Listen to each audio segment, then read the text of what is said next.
بسم اللہ الرحمن الرحیم۔ شب معراج اللہ تعالیٰ کی عظیم نشانیوں میں سے ایک ہے جو اس نے اپنے حبیب صلی اللہ علیہ وسلم کو عطا فرمائی۔ یہ وہ مقدس رات ہے جس میں اللہ رب العزت نے اپنے بندے محمد صلی اللہ علیہ وسلم کو آسمانوں کی سیر کرائی، کائنات کی نشانیاں دکھلائی اور امت کے لیے نماز کا تحفہ نازل فرمایا۔ یہ واقعہ اللہ کی قدرت کاملہ کا ایک زندہ ثبوت ہے کہ وہ جو چاہے کر گزرتا ہے اور اس کی حکمت انسانی عقل سے بالاتر ہے۔ اس رات کی تمہید اس طرح شروع ہوتی ہے کہ جب کائنات میں سکوت طاری تھا، ستارے جھلملا رہے تھے اور دنیا پر رات کا پردہ چھایا ہوا تھا، تو اللہ تعالیٰ نے اپنے رسول صلی اللہ علیہ وسلم کو بلایا۔ یہ رات رحمتوں برکتوں سے لبریز تھی، جہاں فرشتوں نے آسمانی استقبال کی تیاریاں کی اور عرش تک کا سفر تیار ہوا۔ اللہ تعالیٰ نے فرمایا، سبحان الذی اسری بعبدہ لیلا من المسجد الحرام۔ یہ آیت اس عظیم سفر کی بنیاد ہے جو نبی کریم صلی اللہ علیہ وسلم کی شان اور اللہ تعالیٰ کی قدرت کو ظاہر کرتی ہے۔ اس سفر میں نبی صلی اللہ علیہ وسلم نے آسمانوں کی وسعت دیکھی، انبیاء علیہم السلام سے ملاقات کی، جنت و جہنم کے مناظر مشاہدہ فرمائے اور اللہ تعالیٰ کی بارگاہ میں پہنچ کر امت کے لیے رحمت کا دروازہ کھلوایا۔ یہ رات ایمان کی مضبوطی، اطاعت کی اہمیت اور اللہ تعالیٰ کی قربت کا درس دیتی ہے۔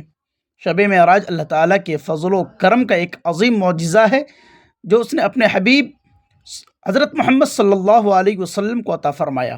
یہ واقعہ قرآن مجید اور احادیث مبارکہ سے ثابت ہے اور امت مسلمہ کے لیے باعث برکت اور ہدایت ہے۔ قرآن پاک میں سورہ بنی اسرائیل کی پہلی آیت میں ارشاد باری تعالیٰ ہے، سبحان الذي أسرى بعبده ليلا من المسجد الحرام إلى المسجد الأقصى الذي باركنا حوله لنريه من آياتنا إنه هو السميع البصير۔ یعنی پاک ہے وہ ذات جس نے راتوں رات اپنے بندے کو مسجد حرام سے مسجد اقصیٰ تک پہنچایا، جس کے گرد و نواح کو ہم نے برکت دی تاکہ ہم اسے اپنی کچھ نشانیاں دکھائیں۔ بے شک وہی خوب سننے والا دیکھنے والا ہے۔ یہ آیت شب معراج کے واقعے کی بنیاد ہے جو اسرا یعنی مکہ سے بیت المقدس تک کے سفر کا ذکر کرتی ہے۔ اس کے علاوہ سورۃ النجم میں بھی معراج کا اشارہ ہے۔ یا اللہ تعالیٰ فرماتا ہے، رسول اللہ صلی اللہ علیہ وسلم نے اپنے رب کی بڑی نشانیاں دیکھی۔ احادیث میں اس واقعے کی تفصیل بیان کی گئی ہے جو بخاری شریف، مسلم شریف اور دیگر کتب احادیث سے ملتی ہے۔ حضرت انس بن مالک رضی اللہ تعالیٰ عنہ سے روایت ہے کہ نبی کریم صلی اللہ علیہ وسلم نے فرمایا کہ مجھے براق لایا گیا، جو سفید رنگ کا ایک جانور ہے جو خچر سے بڑا اور گھوڑے سے چھوٹا ہے، اور اس کا قدم اس کی نگاہ کی آخری حد تک پڑتا ہے۔ یہ واقعہ ہجرت سے تقریباً 1 سال قبل پیش آیا، جب نبی کریم صلی اللہ علیہ وسلم مکہ مکرمہ میں تھے اور کفار کی طرف سے شدید مخالفت کا سامنا تھا۔ اللہ تعالیٰ نے اس سفر کے ذریعے اپنے نبی کو تسلی دی اور کائنات کی نشانیاں دکھائی۔ واقعے کی تفصیل یہ ہے کہ ایک رات نبی کریم صلی اللہ علیہ وسلم حضرت ام ہانی رضی اللہ تعالیٰ عنہ کے گھر میں آرام فرما رہے تھے کہ حضرت جبرائیل علیہ السلام آئے۔ انہوں نے نبی کریم صلی اللہ علیہ وسلم کے سینہ مبارک کو چاک کیا اور دل کو نکال کر آب زمزم سے دھویا اور اسے حکمت و ایمان سے بھر دیا۔ یہ واقعہ بیداری کی حالت میں جسم و روح دونوں کے ساتھ پیش آیا، جیسا کہ حدیث سے ثابت ہوتا ہے کہ پھر براق پر سوار ہو کر مسجد حرام سے مسجد اقصیٰ کی طرف روانہ ہوئے۔ راستے میں مختلف نشانیاں دیکھیں، جیسے عورتوں کا ایک گروہ جو زنا کی سزا میں مبتلا تھا، مردوں کا گروہ جو سود کی وجہ سے پیٹ پھولے ہوئے تھے، اور دیگر اقوام کی حالت دیکھی جو گناہوں کی وجہ سے عذاب میں تھی۔ مسجد اقصیٰ پہنچ کر نبی کریم صلی اللہ علیہ وسلم نے تمام انبیاء علیہم السلام کی امامت فرمائی جو اللہ تعالیٰ نے وہاں جمع فرما تھے۔ یہ امامت انبیاء علیہم السلام کی فضیلت اور نبی کریم صلی اللہ علیہ وسلم کی برتری کی دلیل ہے۔ اس کے بعد حضرت جبرائیل علیہ السلام نبی کریم صلی اللہ علیہ وسلم کو آسمانوں کی طرف لے گئے۔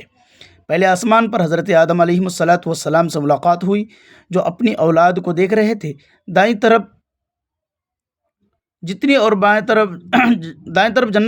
طرف جہنمی حضرت آدم علیہ السلام خوش آمدید کہا اور اور نیک بیٹے اور نیک نبی کا خطاب فرمایا۔ دوسرے آسمان پر حضرت یحییٰ علیہ الصلاۃ والسلام اور حضرت عیسیٰ علیہ الصلاۃ والسلام سے ملاقات ہوئی، جو خالہ زاد بھائی تھے۔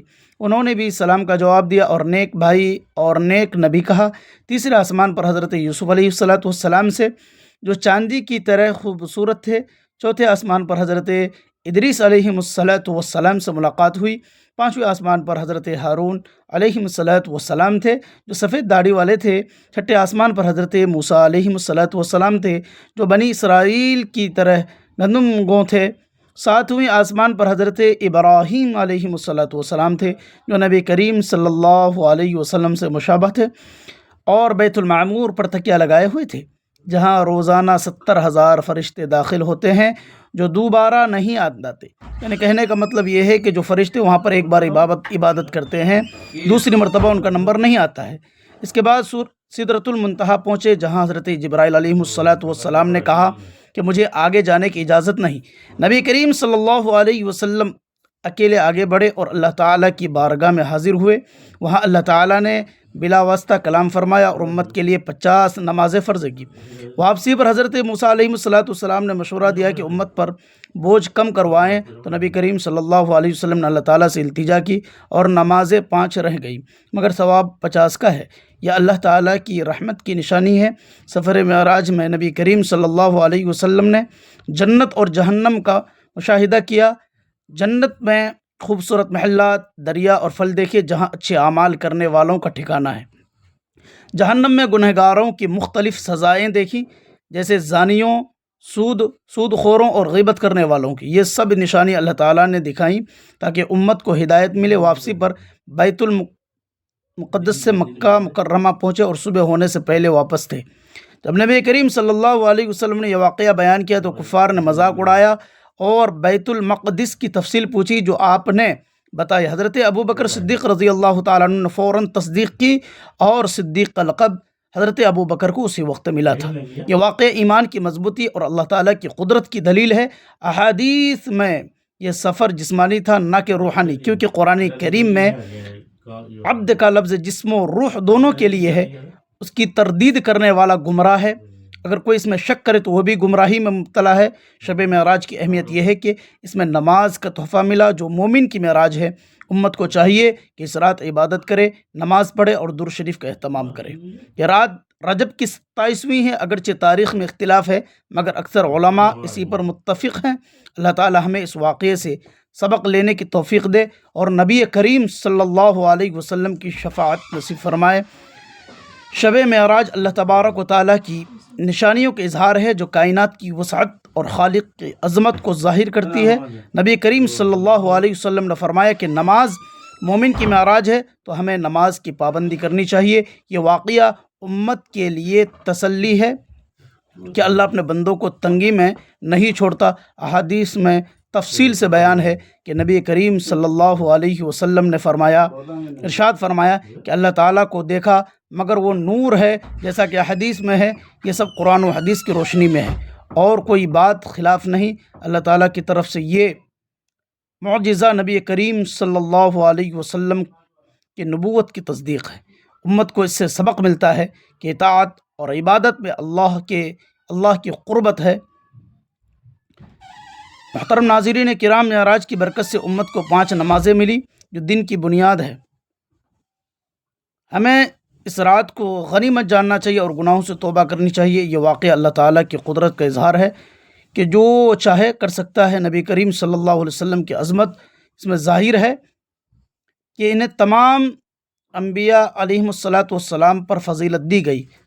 احادیث بخاری و مسلم سے یہ بات ثابت ہوتی ہے اور کوئی شک نہیں۔ اللہ ہمیں اس واقعے کی برکت سے فیض یاب فرمائے، آمین۔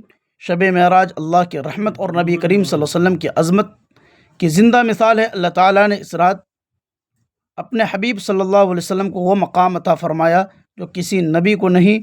ہمیں چاہیے کہ اس واقعے سے سبق لیں، نماز کی پابندی کریں جو مومن کی معراج ہے، گناہوں سے توبہ کریں اور درود پاک کا اہتمام کریں۔ اللہ ہمیں اس رات کی برکت سے ہم تمام لوگوں کے گناہوں کو معاف فرمائے، نبی کریم صلی اللہ علیہ وسلم کی شفاعت نصیب فرمائے اور ہمیں رحمت کے سائے میں رکھے، آمین یا رب العالمین۔ جزاکم اللہ خیرا کثیرا واحسن الجزاء فی الدنیا والآخرہ۔ اگر ویڈیو پسند آئی تو لوگوں تک شیئر کریں۔ خدا حافظ۔